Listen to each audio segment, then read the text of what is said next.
তারাবির নামাজের নিয়ত কিভাবে করব? ইয়াং পোলাপান তারাবি পড়তে যায় না, কিরে বাবা তারাবি পড়তে যাস না কেন? বলে হুজুর এখনো তারাবির দোয়া মুখস্থ হয়নি। তারাবির সালাতের রাকাত বিতর্ক এড়িয়ে চলুন, রাকাত নিয়ে বিতর্ক করবেন না। 8 রাকাত 20 রাকাত নিয়ে যে মারামারি এই দেশে, এটা শয়তানের ফন্দি। সূরা তারাবি পড়া বেশি উত্তম নাকি খতম তারাবি পড়া উত্তম? তারাবির নামাজে কি সুন্নত না নফল নাকি ওয়াজিব? তারাবির নামাজের নিয়ত কিভাবে করবেন? কার মুখস্থ আছে তারাবির নিয়ত? নামাইতুয়ান বলেন, কার মুখস্থ আছে? একজন বলেন অন্তত। তারাবির নিয়ত কে বলতে পারবে? বলেন বলেন ভাই। মাশাআল্লাহ মাশাআল্লাহ, এই ভাইয়ের পুরস্কার দেওয়া উচিত। বসেন, আপনি অনেক কষ্ট করে মুখস্থ করছেন ভাই। তারাবির নামাজ বা যে কোনো নামাজের নিয়ত জরুরি। নিয়ত ছাড়া কোনো আমল হবে না। কিন্তু নিয়তটা হলো মনের ইচ্ছার নাম। নিয়তটা কিসের নাম? আমি ভাইকে দিয়ে নিয়তটা কেন শুনছি সেটা আপনারা জানেন? জানেন না আপনারা। আমি ওনাকে দিয়ে কেন শুনলাম বলেন তো? কে বলতে পারবেন? কে বলতে পারবেন না? আমি ওনার দিয়ে এই জন্য শুনছি যে ওইটা আমার জানা ছিল না। এটা হলো সত্য কথা। ওইটা আমি নিজেও জানি না। নামাইতুয়ান দিয়ে শুরু এটা জানি, কিন্তু বাকি শেষেরটা আমি জানি না। এই জন্য আমি চাইছি একটু শুনতে আর কি। আমি জানি না এই জন্য যে কোরআন হাদিসে কোথাও পাই নাই। এখন ভাইরা কেউ পাইলে তো ভিন্ন কথা, আমি কোথাও পাই নাই। এই নিয়ত মুখে এরকম গদবাদা উচ্চারণ করা, হ্যাঁ এটা পাইছি আমরা ছোটবেলা বোগদাদি কায়দায়। বোগদাদি কায়দা এটার জন্য কত মাইদ্যরে হয়তো খাইছি, পাইয়া তখনই ভুলে গেছি। এটা পরবর্তীতে কোরআন হাদিসে যেহেতু পাই নাই, এই জন্য আর আমরা ওটা মুখস্থ করি নাই। ভাইরা আমার, নামাজের জন্য এরকম নামাইতুয়ান, এরকম গদবাদা যে দোয়া আমরা শিখেছি, এগুলোর কোনোটি কোরআন বা সুন্নাহর কোথাও আমরা নিয়ত করব মন থেকে যে আমি তারাবির নামাজ পড়ছি, বাস এটা আমার ইন্টেনশন আছে, নিয়ত আছে, মনে আছে, এটাই যথেষ্ট। মুখে উচ্চারণ করা জরুরি না, এবং মুখে উচ্চারণ করা এটা সুন্নাহও না। নবী সাল্লাল্লাহু আলাইহি ওয়াসাল্লাম শেখানো না। এটা আমাকে ইবাদত করতে হবে তার পদ্ধতিতে। কোনো হাদিসে যদি উৎসাহ দেওয়া না থাকে, আমি কেন সেটা করতে যাব, কসরত করতে যাব? তবে হ্যাঁ, নিয়তটা হলো অন্তরের ইচ্ছার নাম, সেটাই যথেষ্ট। আলাদা মুখে নামাইতুয়ান পড়ার দরকার নেই। আচ্ছা, আরেকটা কি? তারাবির দোয়া মুনাজাত। তারাবির দোয়া ওই যে 4 রাকাত পর পর কি পড়ে? সুবহানাজিল মুলকি ওয়াল মালাকুতি। আমি এর দূরই পারি শুধু। এরপরে কি আছে? আচ্ছা, কি জানি আছে। তো এগুলো আসলে কোনো কোরআন হাদিসে নাই। যেহেতু কোরআন হাদিসে নাই, সেজন্য আমি পাই নাই। কোরআন হাদিস থাকলে তো পাইতাম। বুঝে আসছে কথা? আমরা একসময় দেখছি যে ইয়াং পোলাপান তারাবি পড়তে যায় না, কিরে বাবা তারাবি পড়তে যাস না কেন? বলে হুজুর এখনো তারাবির দোয়া মুখস্থ হয় নাই। বুঝতে পারছেন?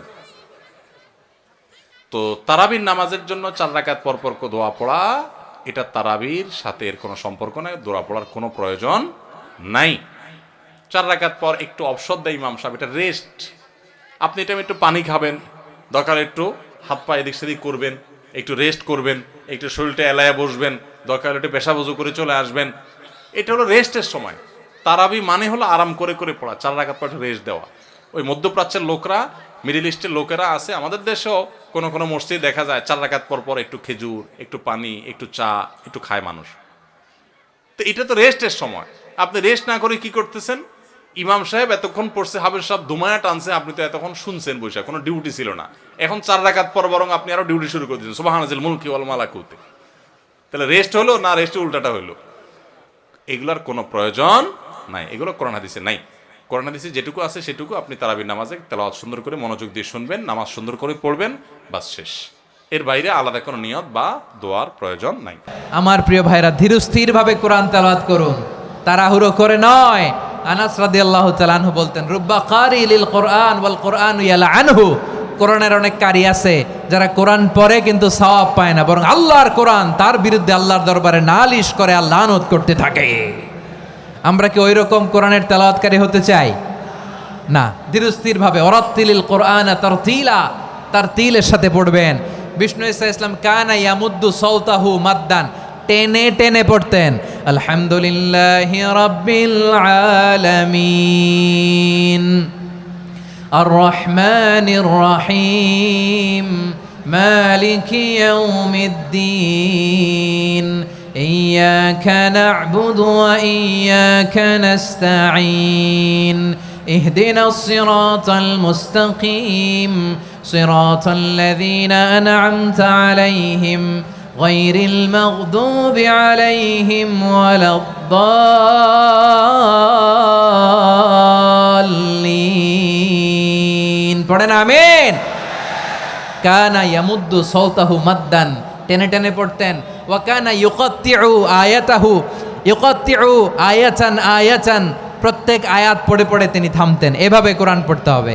বিষ্ণু সাল্লাল্লাহু আলাইহি ওয়াসাল্লাম প্রতি আয়াত শেষে থামতেন, টেনে টেনে পড়তেন, তার তিলের সাথে পড়তেন, সুর করে পড়তেন। মান লাম ইয়াতাগান্না বিল কোরআন ফালাইসা মিন্না, যে সুর করে কোরআন পড়ে না সে আমার উম্মত হতে পারে।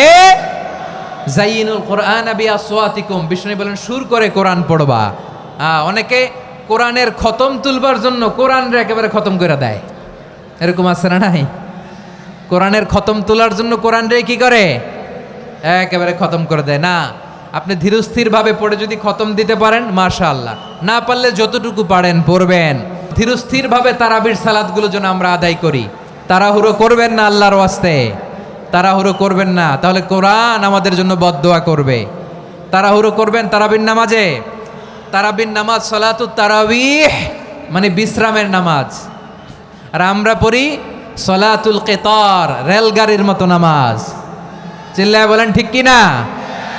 না, এরকম করবেন না। ইমাম সাহেবদেরকে আশ্বস্ত করুন যে ইমাম সাহেবরা আমরা পিছনে আসি আপনাদের সাথে, আপনি আস্তে আস্তে পড়েন, তার তিলের সাথে পড়েন, ধীরস্থিরভাবে তারাবির সালাত পড়বেন। সারা বছর এই সুযোগ হয় না দাঁড়িয়ে কোরআন শোনার, এরকম আয়োজন ব্যবস্থাপনা সারা বছর আর আমরা পাই বলেন তো না।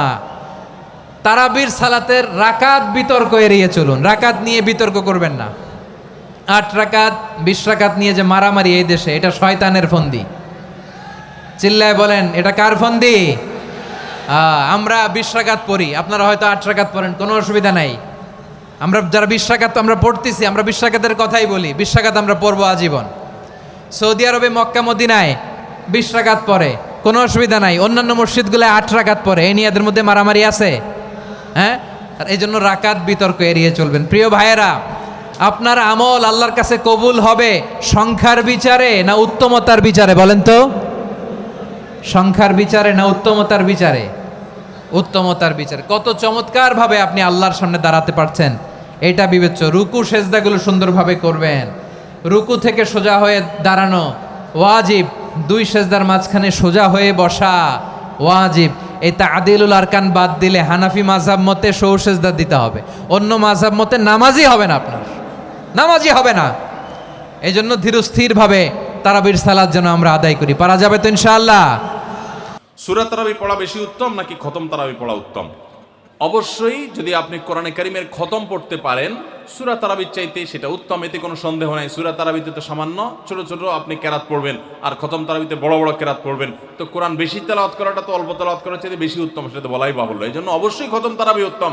কিন্তু খতম তারাবি যদি তুফান মিল গতিতে হয়, 5G 6G গতিতে হয়, তাহলে সেই খতম তারাবি যদি হয়, যেই খতম তারাবিতে কি পড়েন হাবেশ সাহেবের শুধু ইয়া আলামুন আর তা আলামুন ছাড়া কিছু না বুঝেন, তাহলে ওই রকম খতম তারাবি পড়ার চাইতে সূরা তারাবি পড়া উত্তম। কথা কি বুঝতে পারছেন?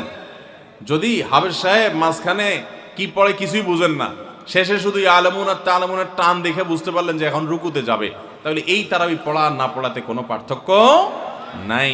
অনেক জায়গাতে এরকম তারাবি পড়ে, ওই যে সোশ্যাল মিডিয়াতে কিছু কিছু ভিডিও পাওয়া যায়, হ্যাঁ, দেশের বাইরের, যে এমন গতিতে তারাবি পড়ে যে আপনি 3 আয়াত পড়তে না পড়তে তার 1 রাকাত শেষ। এগুলা তারাবির নামে তামাশা। শুধু খতম তারাবি কেন, অনেক সূরা তারাবিও এরকম আছে যে পড়ে সূরা তারাবি, সেটা আবার এরকম 5G গতিতে পড়ে। তারাবির নামে যে কত তামাশা চলে। কয়দিন আগে দেখলাম ফেসবুকে একটা পোস্টার যে ব্যবসায়ীদের জন্য বিশেষ তারাবির প্যাকেজ। কি প্যাকেজ? 7 দিনে খতমের প্যাকেজ, 5 দিনে খতমের প্যাকেজ, আর একটা 3 দিনে খতমের প্যাকেজ। একটা রেজিস্ট্রেশন ফি 1400 টাকা, আর একটা রেজিস্ট্রেশন ফি বোধ হয় 2000 টাকা, আর একটা রেজিস্ট্রেশন ফি আর একটু কম টাকা। হ্যাঁ, রেজিস্ট্রেশন ফি দিয়া হাবেশ সাহেবরা চুক্তি করে তারাবি পড়ায়। কিয়ামতের আগে যে আরো কত কিছু হবে একমাত্র আল্লাহ তাআলাই ভালো জানেন। এগুলো সব তারাবির নামে কি ভাই? তামাশা। জায়েজ না এইভাবে করা। তারাবির নামাজ কি সুন্নত না নফল নাকি ওয়াজিব? তারাবির নামাজ সুন্নাত, নবী করিম সাল্লাল্লাহু আলাইহি ওয়াসাল্লামের সুন্নাত, সাহাবায়ে কেরামের সুন্নাহ। অতএব সুন্নাতের নিয়ত করলে নামাজ হয়ে যাবে। নফল শব্দের অর্থ হলো ফরজ ওয়াজিবের বাইরে এক্সট্রা, অতিরিক্ত। নফল মানে অতিরিক্ত, সেই হিসাবে নফল নিয়ত করলে আদায় হয়ে যাবে, কিন্তু এটা সুন্নাহ নামাজ। তারাবির নামাজ কিসের নামাজ?